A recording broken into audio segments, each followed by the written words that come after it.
Hello, my beloved demon darlings. I would be happy if you could leave a comment where in the world you are listening from. Thanks. Let's get scared. The shadows beneath.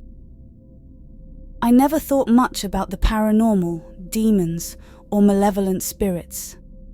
It always seemed like something you heard about in movies or read in books designed to scare you into sleepless nights. I was the skeptic until I had no choice but to believe. It started when my wife, Helen, and I moved into our new house in a quiet suburban neighborhood. It was the perfect place to raise our 6-year-old daughter, Nicole. The house was spacious, with a large backyard, a friendly neighborhood, and an affordable price. Everything seemed perfect. But looking back now, it was almost too perfect. From the moment we stepped foot inside, something felt off. At first, I chalked it up to the stress of moving, but Helen felt it too. It was a subtle feeling, like the air was too thick, almost oppressive in certain parts of the house. We both felt a strange coldness in the basement, which was the most unsettling part of the house. Neither of us liked going down there. The darkness seemed to cling to the walls like a living thing, even during the day when sunlight filtered through the small windows. I tried to dismiss it as a normal fear of dark places, but that unease never left me. Within the first week, Nicole complained about nightmares. She'd never been prone to bad dreams before, but now they were constant. She'd wake up screaming in the middle of the night, claiming that the shadow people were in her room. Helen and I tried to comfort her, telling her it was just her imagination. We did everything we could to make her room feel safe. Nightlights, new curtains, even rearranging the furniture. But nothing seemed to help. One night, about 2 weeks after we moved in, I woke up to a strange noise. At first, I thought it was the wind, but when I opened my eyes, I saw a figure standing at the foot of the bed. I froze, my heart pounding in my chest. It was a tall, dark silhouette, almost human in shape, but not quite. Its form was too elongated, its movements too fluid. It didn't make a sound, but I could feel its presence, heavy, cold, and malicious. I blinked, and the figure was gone. I thought it was a trick of the light, or a leftover image from a dream. But I couldn't shake the feeling that something was watching me. I didn't tell Helen about it. I didn't want to scare her more than she already was. The next morning, Nicole was quieter than usual at breakfast. She hadn't said anything, but I could see the dark circles under her eyes. It was clear she hadn't slept well, and I couldn't help but wonder if she had seen the figure too. As the days passed, the strange occurrences escalated. We'd hear whispers at night, faint and unintelligible, coming from the corners of the house. Things would move on their own. Small objects like keys and remote controls would disappear and reappear in strange places. The lights would flicker, but every time I checked the wiring, everything seemed fine. One evening, Helen and I were sitting in the living room, watching TV after Nicole had gone to bed. Suddenly, we heard a loud thud coming from the basement. Helen looked at me, her face pale. Neither of us had been down there all day. "I'll check it out," I said, trying to sound braver than I felt. I grabbed a flashlight and headed down the narrow stairs. The basement was colder than usual, and the air felt thick, almost suffocating.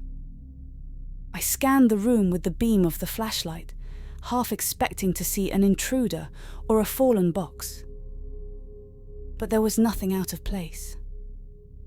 The noise had come from deeper within the basement, near the small storage room at the back. The door to the room was slightly ajar, though I was certain we hadn't used it in weeks. As I approached the door, the temperature dropped even more, and I felt a chill run down my spine. My hand trembled as I reached for the doorknob, and when I pushed the door open, the flashlight flickered and died. I stood there in the pitch black, my heart racing. I felt a presence in the room, something dark and malevolent. It was as if the shadows themselves were alive, closing in around me. I backed out of the room and ran up the stairs, slamming the basement door behind me. Helen looked at me with wide eyes. "What happened?" "I don't know," I said, breathless, "but something's down there."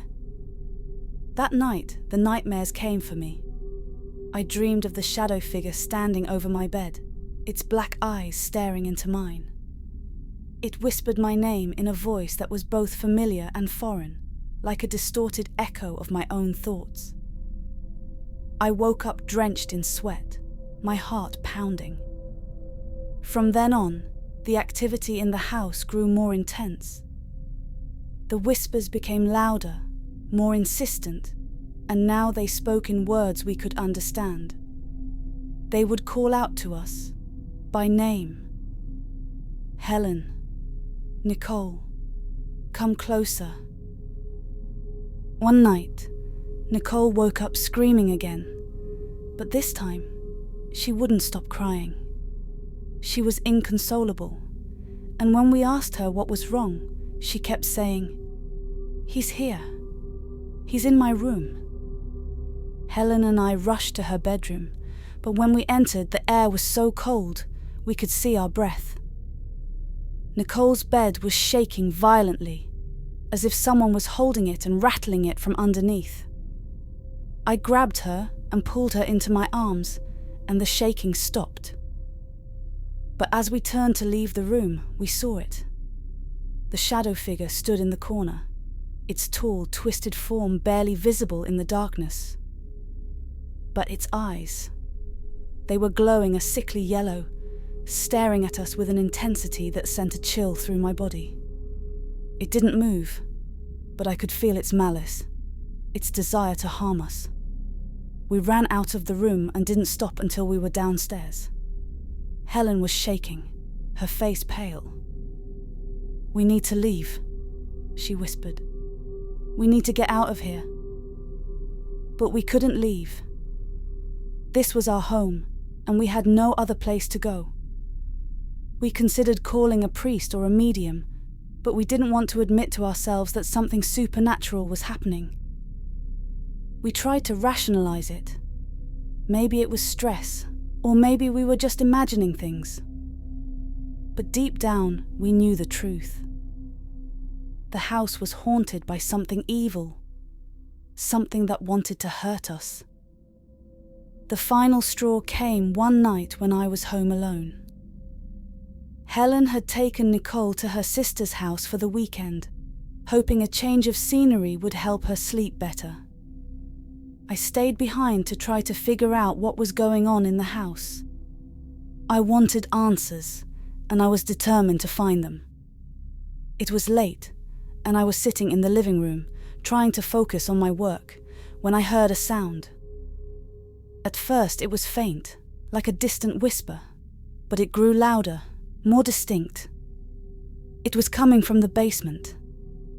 My heart pounded in my chest, but I couldn't ignore it. I grabbed a flashlight and slowly made my way down the stairs. The air grew colder with each step, and the whispers grew louder, now a cacophony of voices, all speaking at once. When I reached the bottom of the stairs, I saw the door to the storage room was wide open. The darkness inside seemed to pulse, like a living thing. I stepped inside, and the flashlight flickered, casting eerie shadows on the walls. Suddenly, the door slammed shut behind me, trapping me in the room. I heard footsteps, heavy, deliberate, coming toward me from the darkness. The whispers became screams, shrill and deafening. And then I saw it. The shadow. The shadow moved toward me with an unnatural grace, its form twisting and undulating as if it were made of smoke, yet it had a solid, malevolent presence. My legs felt like they were cemented to the ground, my chest tightened with a suffocating pressure, and I could hear the blood pounding in my ears. It stopped a few feet in front of me, towering over me. Its eyes, those sickly, yellow orbs, seemed to pierce right through me. I tried to scream, to call out, but no sound escaped my throat. The air was too thick, too cold. My breath fogged in front of me as I stood there, paralyzed. The shadow's form began to shift again, growing larger and darker, enveloping the entire room in its presence. The whispers morphed into guttural growls, low and primal, as if whatever this thing was, it wasn't just playing with me, it was feeding off my fear. I could feel it leeching my strength, drawing something vital from me. Suddenly, I felt a cold, bony hand on my shoulder, gripping me with an impossible strength. I wrenched myself away, stumbling backward into the wall, the flashlight falling from my hand and clattering to the floor. It flickered out completely, plunging me into total darkness. For a moment, I thought I might pass out from the sheer terror. My mind was racing, desperate for a way out. Then, I remembered something my grandmother once told me as a kid, something I had dismissed as superstition. She said that demons, spirits, whatever malevolent forces exist in the world, cannot stand the name of God. It was a prayer she had taught me, one I hadn't thought of in years. But at that moment, it was the only thing I could cling to. I forced the words out, barely a whisper, as the air around me thickened with the entity's presence. "The Lord is my shepherd, I shall not want." The growling intensified, the air vibrating with its fury. The hand on my shoulder squeezed tighter, but I kept going, my voice gaining strength. "He maketh me to lie down in green pastures." Suddenly, the grip loosened. The growls turned into a high-pitched screech, a sound that reverberated through the room like nails on a chalkboard. I could feel the entity pulling away, retreating, but the room remained heavy, dark, as if it was waiting. "I fear no evil," I shouted, my voice cracking, but louder now. "For thou art with me." The screech reached an unbearable pitch, and then, without warning, it stopped. The air in the room grew still. The presence, the suffocating malevolence, it was gone. I collapsed to the floor, gasping for breath, drenched in cold sweat. I don't know how long I stayed there, but eventually, I found the strength to stand. My legs were shaking as I picked up the flashlight, which now flickered back to life. The door to the storage room was wide open again, as if it had never slammed shut. I hurried up the stairs, not daring to look back. When I reached the living room, I could hear my phone ringing on the coffee table. I rushed to answer it, my hands trembling. It was Helen. "Are you okay?" she asked, her voice panicked. "I've been trying to reach you for hours." I glanced at the clock. It was 3 a.m. I had been down there far longer than I thought. "I'm okay," I lied, my voice shaky. "Just had a bad night." "We're coming home tomorrow," Helen said. "I don't want you to be there alone anymore." I agreed, though I wasn't sure if being together would make much difference. Whatever was in this house, it was something far beyond what I could understand or fight. I spent the rest of the night sitting on the couch, every light in the house turned on, the Bible open in my lap. I didn't sleep. The next day, Helen and Nicole returned. We didn't talk much about what had happened. I didn't want to scare them, and honestly, I didn't want to relive it. But something had changed. The house felt different, quieter, less oppressive. Maybe the prayer had driven it away. Maybe it was just biding its time. Either way, I wasn't taking any chances. We decided to move a few weeks later. It wasn't easy, financially or logistically, but it was the only thing that felt right. We couldn't stay in that house, not after everything that had happened. The day we moved out, I made one last trip to the basement, just to be sure. The storage room was empty, the air cold but no longer suffocating. I stood there for a moment, half expecting to feel that malevolent presence again. But it was gone. At least, that's what I told myself. As I turned to leave, I noticed something strange on the floor near the door.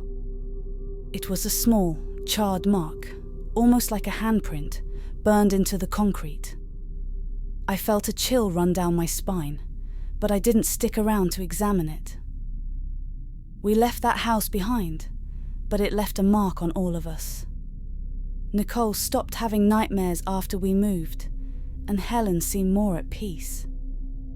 But for me, the memory of those nights, the whispers, the shadow, the feeling of cold hands gripping my shoulder, has never left. To this day, I still wake up in the middle of the night, certain that something is watching me. And sometimes, when I'm alone in a quiet room, I swear I can hear it again. The faint, distant whispers calling my name. I've tried to forget. I've tried to move on. But some things, once they touch you, never let go. Demonic presence. It started gradually, almost imperceptibly. At first, it was just a feeling, an unease that clung to the air in our house. My wife, Sarah, and I had moved into the old Victorian home a few months ago. The price was suspiciously low for a house that large, but we didn't question it.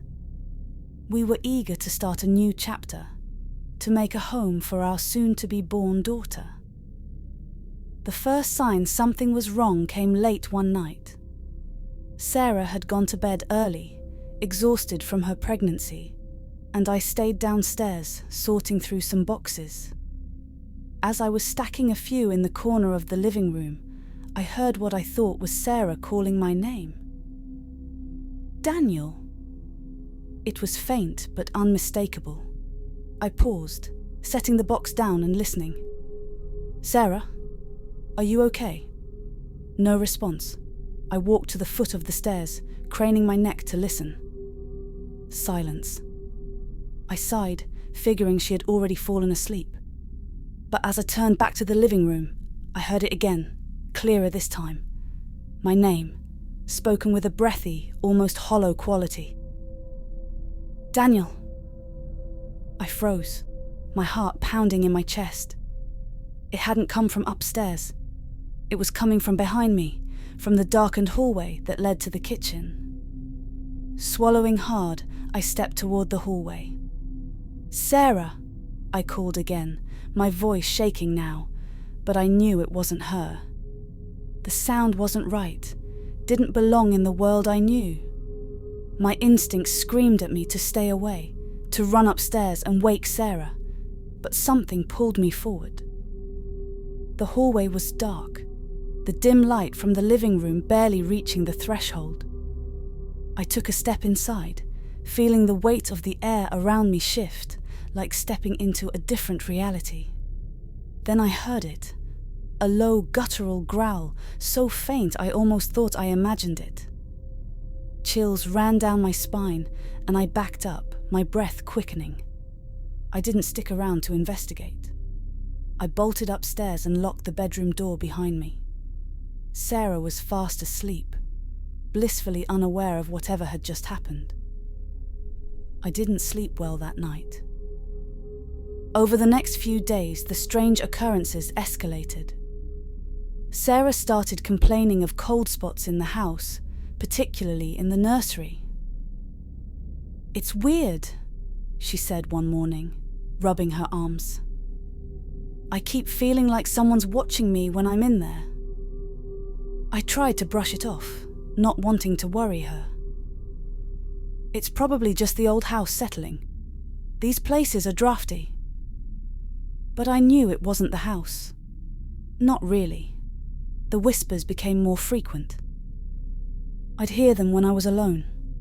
Soft voices calling my name, sometimes sounding like Sarah, sometimes like someone else entirely. The worst part was the dreams. Every night, I'd wake up drenched in sweat, heart racing, after dreams of something dark, something malevolent pressing down on me, suffocating me. I'd wake up gasping for air, convinced for a few seconds that I was still trapped in the dream. One night, the dreams crossed into reality. I woke up in the middle of the night, unable to move. Sleep paralysis.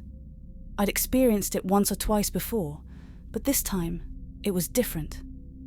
This time, it felt like there was something in the room with us. My eyes darted around, trying to focus in the dark. And that's when I saw it, a figure at the foot of the bed. It was tall, impossibly thin, its outline barely visible in the shadows. But its eyes, they glowed, a sickly yellow, like two embers burning in the dark. I tried to scream, to wake Sarah, but my mouth wouldn't open. My body was frozen, trapped under the weight of something invisible. The figure moved closer, its body shifting unnaturally, like its joints didn't quite work right. It stopped next to Sarah, bending over her. My heart pounded in my chest, and I struggled with all my might to move, to protect her. But I was powerless. Then it turned toward me. The thing's face, or what I could make out of it, was twisted, like it had been melted and reshaped into something horrifying. It smiled, a grotesque grin that stretched too far across its face, and I felt a cold hand press against my chest. That's when I heard the voice, deep and guttural, right in my ear. "She's mine." With a final burst of strength, I broke free from the paralysis and sat up, gasping for air. The figure was gone, the room was silent, but the cold lingered, and I knew it hadn't been a dream. The next morning, I told Sarah everything. I couldn't hide it anymore. She listened quietly, her face pale. When I finished, she looked at me with wide eyes and said, "I've been having nightmares too. I didn't want to worry you, but they're horrible, Daniel. I feel like something's in the room with us." We knew then that whatever was happening, it was real, and it wasn't going to stop. That evening, we contacted a local priest, someone who had helped a friend of ours with a similar issue years ago. Father Matthews arrived the next day, an elderly man with kind eyes but a serious demeanor. After hearing our story, he didn't hesitate. "This house is plagued by something dark," he said. "And I fear it's not just the house. It's after you, your family." He performed a blessing on the house, sprinkling holy water in every room, chanting prayers in Latin. But as he entered the nursery, the air grew thick again, just like that night in the hallway. Father Matthews stopped in the doorway, his face grim. "There's something here, something strong." Suddenly the temperature in the room dropped, and we all felt it. An overwhelming presence, like the air was being sucked out of the room. Sarah gripped my arm, her face pale with fear. The priest raised his cross, shouting a prayer louder now, more urgent. And then, without warning, the door to the nursery slammed shut. The windows rattled, the lights flickered, and we heard a deep, rumbling growl. The force in the room intensified, pressing down on all of us.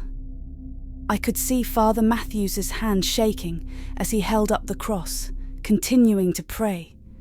But the energy in the room was overwhelming. I could feel it. A deep, hateful force pushing against us, trying to suffocate us. Then, just as quickly as it had started, it stopped. The air lightened, the growling faded, and the temperature slowly returned to normal.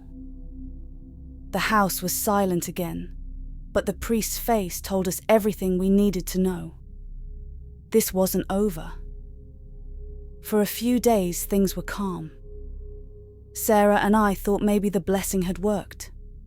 We were wrong. The final attack came one night when Sarah was in labor. We were rushing to the hospital, me driving like a madman, Sarah gripping the seat, breathing through the pain. That's when I saw it, standing on the side of the road as we sped past. A figure in the shadows, tall and twisted, its glowing yellow eyes following us. I almost crashed the car. "Did you see that?" I gasped, looking over at Sarah. She was pale, sweating, but she shook her head. "See what?" I didn't say anything. I didn't want to scare her, but I knew then that whatever it wasn't finished with us. It was following us. The labor was long and difficult. Sarah was exhausted, and I stayed by her side the entire time. But as the night went on, I began to feel it again. That presence, cold and heavy, lingering in the hospital room. I kept glancing over my shoulder, expecting to see those glowing eyes in the corner. But there was nothing. When our daughter was finally born, I felt a moment of pure relief, holding her tiny form in my arms. But even then, I couldn't shake the feeling that something dark was still with us, lurking just beyond the edges of the room. We named her Grace, after Sarah's grandmother. For the first few weeks, everything seemed fine. We were exhausted, of course, but Grace was healthy and Sarah was recovering well. But the nightmares returned, for both of us. One night I woke up to the sound of Grace crying. I got up groggy and half asleep and walked to the nursery. But as I reached her crib, I froze. There, standing over my daughter, was the figure, tall, thin and twisted, its grotesque smile stretched across its face. It looked up at me, those yellow eyes burning into mine. "She's mine," it whispered, its voice sending chills down my spine. I lunged forward, but the figure vanished into the shadows. Grace's cries intensified, and I scooped her up, holding her close as I backed out of the nursery, my heart racing. I knew then that this demon wasn't going to stop, not until it had taken what it wanted. We left the house not long after that. We moved in with Sarah's parents for a while, desperate to put distance between us and whatever had plagued that house. We brought in priests, mediums, anyone who could help. But no matter what we did, I could still feel it. It was still with us. Even now, years later, I still wake up in the middle of the night, certain that I'll see those glowing eyes staring at me from the shadows. Evil beneath. When we first saw the house, it felt like it had been waiting for us. Greg and I had passed it so many times, always admiring the Victorian house with its peeling paint and sagging porch. It stood alone on a hill, surrounded by thick trees, secluded, almost forgotten. But every time we drove by, I felt a pull. I couldn't explain it, but something about the house felt right. When it finally went up for sale, we didn't hesitate. It felt like a fresh start, a place where we could raise our kids, Julia and Adam, and build the life we'd always dreamed of. We joked about how it was meant to be, but I never realized how true that would become. For the first 3 months, everything was perfect. The kids loved the spacious rooms, and I spent my days decorating and making it our own. The house creaked and groaned, but it was old, so I didn't think much of it. The floors settled, the wind whistled through the cracks in the windows, and it felt normal, comforting even. But then, on a quiet night in early fall, Julia came into our bedroom, her face pale and her eyes wide.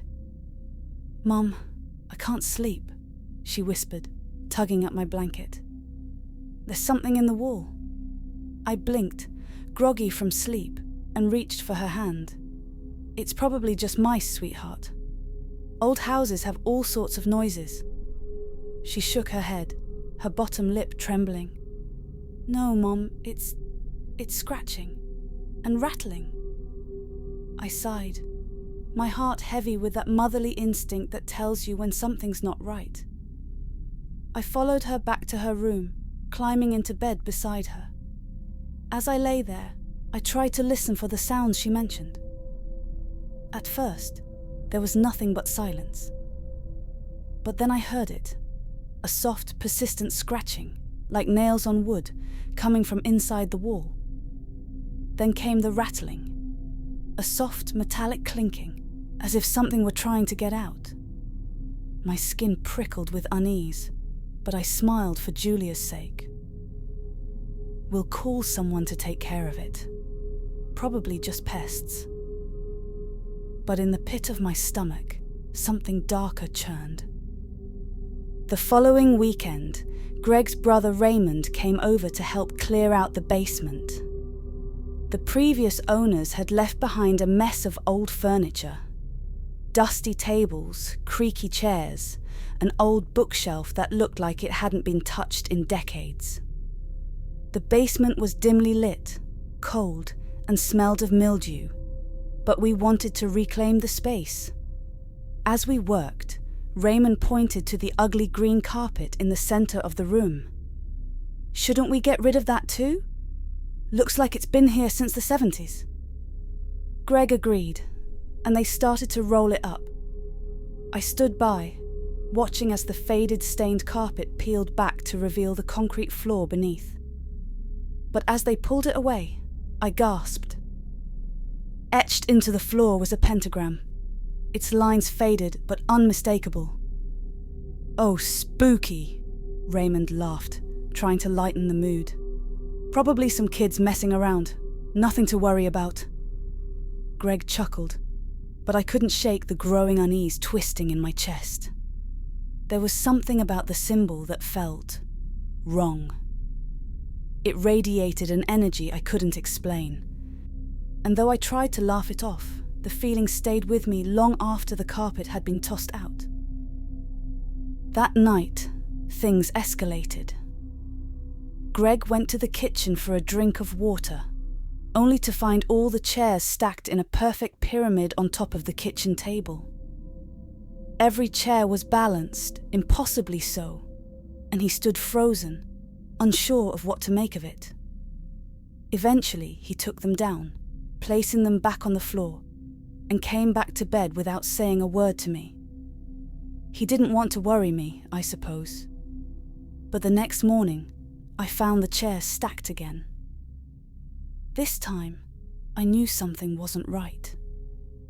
Julia's complaints about the noises in her room continued, but they had gotten worse.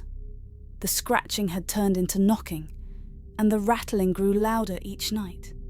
She refused to sleep in her room anymore, spending most nights between Greg and me in our bed. I didn't blame her. Even I felt a presence lingering in the halls, watching us. Curiously, Adam wasn't affected at all. His room was calm, untouched by whatever was plaguing the rest of the house. Then, one afternoon, while Greg and the kids were out shopping, I heard it. I was folding laundry in the living room when a voice echoed up from the basement, low and menacing, calling my name. "Carly." I froze, my blood running cold. It wasn't Greg's voice, and the kids weren't home. "Carly." It came again, louder this time, insistent.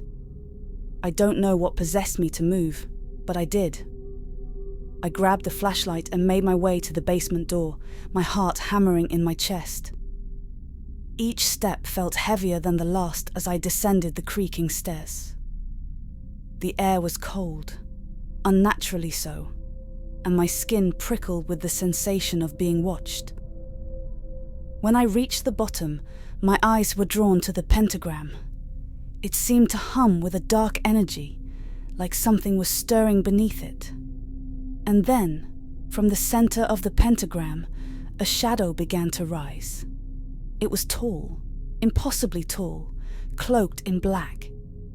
Its face was hidden beneath a hood, but I could feel its eyes on me, boring into my soul.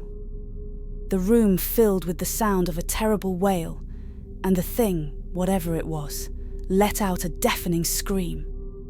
I turned and ran, bolting up the stairs and out the front door. I didn't stop until I was standing in the driveway, my breath coming in short, panicked gasps. When Greg and the kids returned, he took one look at me and knew something was wrong. After sending the kids to play outside, he pulled me aside and listened as I told him what I had seen. "We need help," he said firmly. "We need someone who knows what they're doing." That night, Greg called a medium. The medium arrived the next day, an older woman with a calm, steady presence that immediately put me at ease.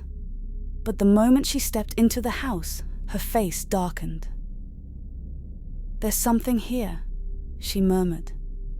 "Something old, something angry." She led us down to the basement, her eyes narrowing as she saw the pentagram. She knelt beside it, running her fingers over the lines, muttering under her breath. "This is a gateway," she said, looking up at us. "Whoever lived here before was dabbling in things they shouldn't have. This symbol opens a door, and something has come through." My heart sank. "Can you close it?" The medium nodded. "I can, but it won't be easy. Whatever came through is strong, and it won't leave willingly." She began her work, setting up candles and drawing symbols on the floor with chalk. Her chants filled the air, thick with power, and the room seemed to vibrate with energy. As the ritual progressed, the house seemed to come alive. The walls groaned, the floorboards creaked, and I could hear faint whispers all around us. The shadow that had risen from the pentagram seemed to be watching, waiting for its chance to strike.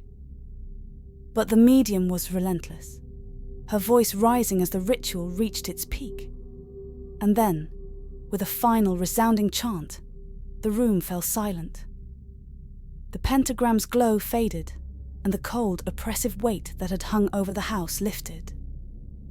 "It's done," the medium said quietly, her voice filled with exhaustion. "The gate is closed." From that day forward, the house was peaceful again.